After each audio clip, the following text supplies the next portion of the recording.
Hawaii is an island archipelago in the middle of nowhere with a pretty interesting history, but the important part for this episode is back in the late 19th century, Hawaii was an independent country, but it was also a country in a state of transition. There was a lot of pro-American sentiment in that country, in part because a lot of Americans had been moving there, just like in Texas and California. In 1893, Hawaii had a coup, and the Queen of Hawaii was overthrown by a bunch of American Hawaiian politicians. Their goal was to get Hawaii to join the United States. They had a lot of reasons for wanting to do this, but the one you always read about in the history books was that they were a bunch of rich guys and they wanted to restore free trade with the US. In any case, all of this went down at a time when the idea of the US absorbing new territories, particularly weird islands halfway around the world, was this big controversial idea in US politics. Republicans were for it, but Democrats were against it. And shortly after the coup happened, a Democrat, Grover Cleveland, was elected president of the United States, and he was like, "Shut up, Hawaii, we're not annexing you." So while the coup people sat around waiting for a Republican to get elected, they formed a new government, which they called the Republic of Hawaii. There does exist a faction of native Hawaiians who are pretty sore about how all this happened. so Sanford B. Dole had to be kind of the intern president.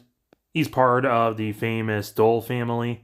The Doles were a pretty powerful family in Hawaii, involved in everything from politics to religion to pineapples. But with the US uninterested, Sanford had to be the first of many presidents of Hawaii, which in Hawaii, presidents only serve a single 6-year term. He was succeeded by Edmund P. Dole, which is his cousin and the former Attorney General.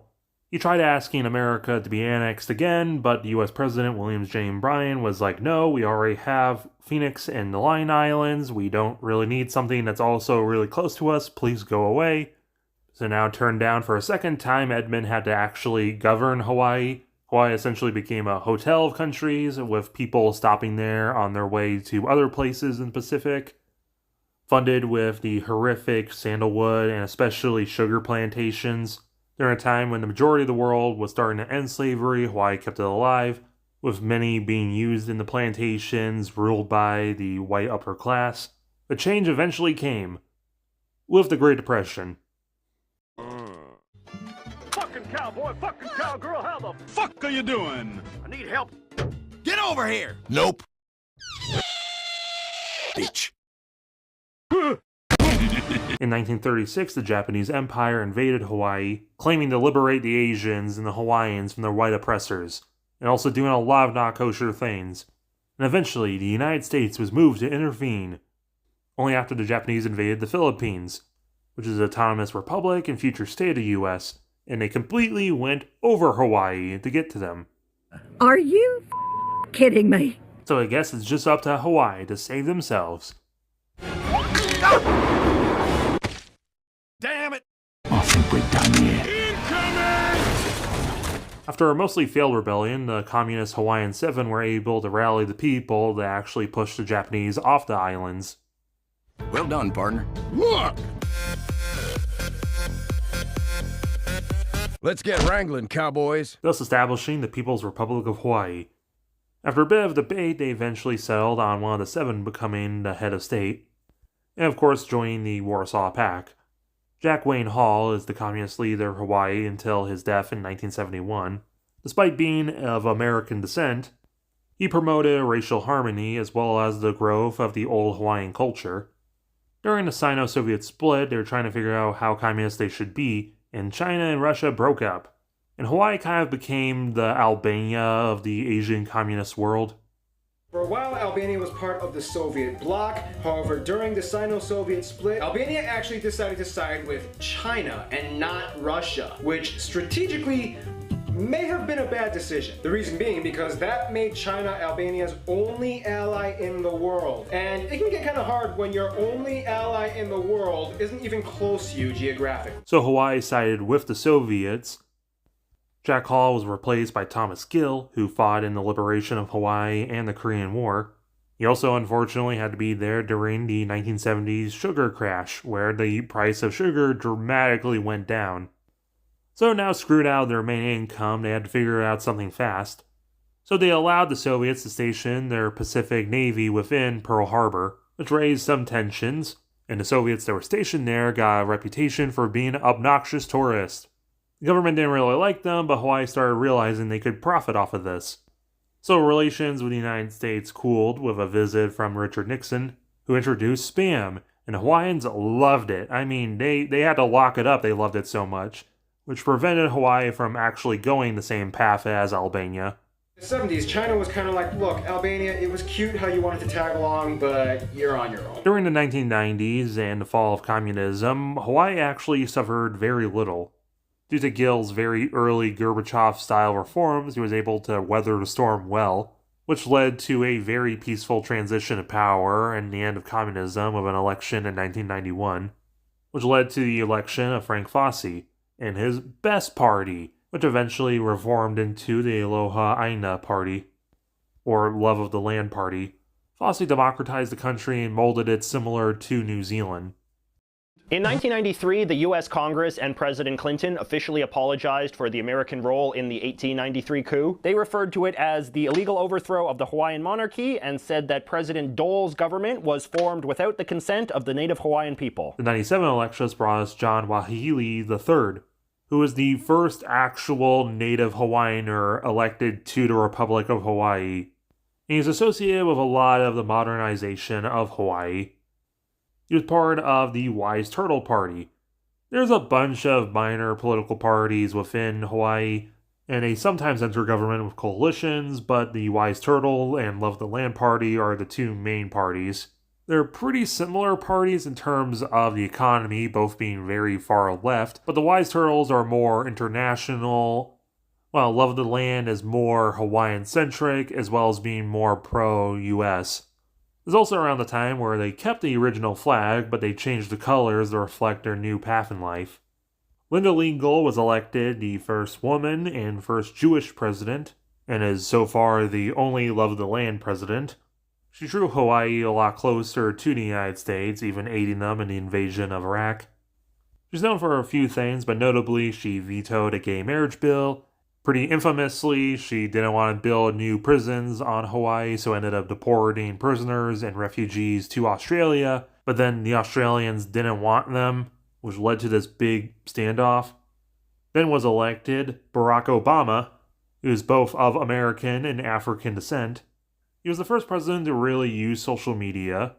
A lot of people blame him for not going too far with a lot of his things, but Obama is notable for bringing healthcare to the islands, introducing some minor company regulations, bringing the troops from Afghanistan home, and by the end of his term, in 2013, gay marriage was finally legalized in the islands. Then came David Iggy, who's of Filipino descent. He passed laws protecting trans people from discrimination, but a lot of people also criticize him for doing very little about the housing problem. Which brings us to the current president, the former vice president under Iggy, Sylvia Luke, who is of Korean descent, who's associated with mask mandates and Building Back Better, but her term is coming to a close, and there's a strong showing from the Love of the Land Party candidate Duke Aiona, the former vice president under Linda. But if trends continue and the polls are wrong, then the next president shall be Kim Koko Iwamoto, who's of Japanese descent. She will be the third woman president, and also would be the very first transgendered head of state on Earth. The word that inspires me is the word gratitude. That also inspires the work I hope to do this session.